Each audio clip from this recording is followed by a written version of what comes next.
Old Black Beauty's on screen now. This is 24-6, and she's cataloged as Lot 6. And, as I look at this sow and watch her stroll on the grass, I know she pictured well, and I know this sow looks incredible. In fact, when Kay Childers was here, they grabbed a really neat picture of this sow in the dirt lot.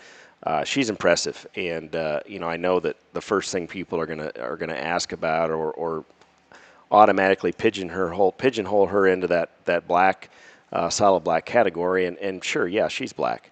But I don't think it matters what color this one is. I think you're gonna understand and appreciate the quality that she has, and she's a generator. She's the mom of Molly Malter's Reserve Grand Bear at Missouri last year. She's the mother of the Champion Light Cross Gilt. That was a litter mate. That was a really fun pair of pigs to have in Sedalia a year ago, and they were sired by a boar that really didn't have any acclaim around here. Grasshopper, we called him. He was about as random as it gets from a sire standpoint. We used him in a random spot, and man, it worked. This sow had a very good litter here the second time, or the spring rather, out of Static, and Static was a whiteboard that we had here from Jordan Leatherman, and she hit it out of the park again. So she's a snooze reflection. I think pedigree-wise, it gets even more important if you look at the next tier of that pedigree. Sky's the Limit Sugar Daddy. That 297-9 was a big-time generator. That goes all the way back to the Frank Davis Fatal Priceless stuff there on the very, very bottom.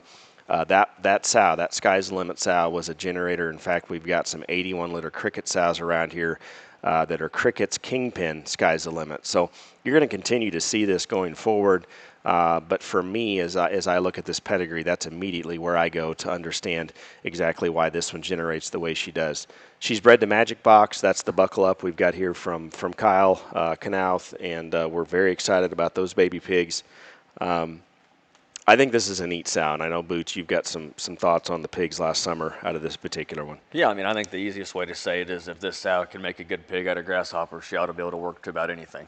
I mean, visually. Nobody liked Grasshopper around here except me. I think that's a pretty true statement. Yeah, no question there. But her pig her pair of ones last summer, the bear especially, I thought was very special from the start. He was a standout in the chip barn and kind of just fed, tried and true the whole way through. And I can tell you that pig had heart and spirit, and I honestly think, as dumb as this might sound, a lot of that is very genetic.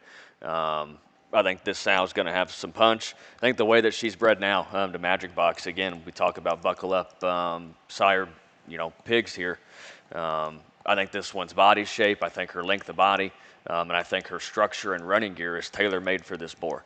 Again, I think you just throw Magic Box as just extra look and sharpness up front here, and I think you're sitting with a home run type of litter. I think this is going to be big time for sure. Obviously due just a shot earlier, and I think that's got all the advantages for everyone that likes to feed throughout the winter. I think this is big time here. Heart and spirit. Heart and spirit. You heard it first here from Boots. On the progeny out of 24-6, this black sow, again, she's a snooze reflection. She's bred to Magic Box, and she's cataloged as Lot 6.